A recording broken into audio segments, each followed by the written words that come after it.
જી sir ફરીથી લીંબાયત police સ્ટેશનમાં 2020-2026 મુજબનો ગુનો જે દાખલ થયેલો ગુનાની હકીકત એ મુજબની છે કે આ ગામના જે ફરિયાદી છે એમના દીકરી જે પોતાના ઘરે હાજર હતા કમળનગર આવાસની અંદર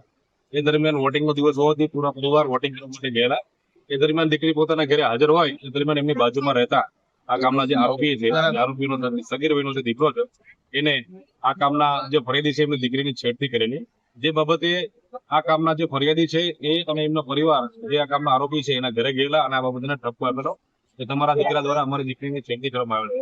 જે બાબતે બંને પક્ષ વચ્ચે રકાઝકી થતા અને બંને પક્ષ વચ્ચે ઝઘડો થઈ ગયેલો. એ ઝઘડા દરમિયાન જે ફરિયાદી છે એના પતિ અને ફરિયાદીના જે નણંદોઈ છે અને નણંદોઈનો દીકરો છે આ ત્રણેય જણાને આ કામના આરોપીઓ પૂરા પરિવારે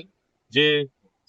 હુમલો કરેલો જેમાં લાકડાના ચપ્પાના ઘા લગાવેલા અને જે લોકોને સારવાર માટે સિવિલ હોસ્પિટલ દાખલ કરવામાં આવ્યા. જ્યાં સારવાર દરમિયાન જે ફરિયાદી છે એમના પતિનું અવસાન થયેલ અને સારવાર દરમિયાન જે એમના નણંદોના દીકરા છે ઇરફાન એનું પણ અવસાન થયેલ. આ બનાવમાં ટોટલ 2 હત્યાના બનાવવામાં આવેલ છે અને આ કામના આરોપીની ધરપકડ કરવામાં આવે છે અને આ વિરુદ્ધ રિકન્સ્ટ્રક્શન બતાવવામાં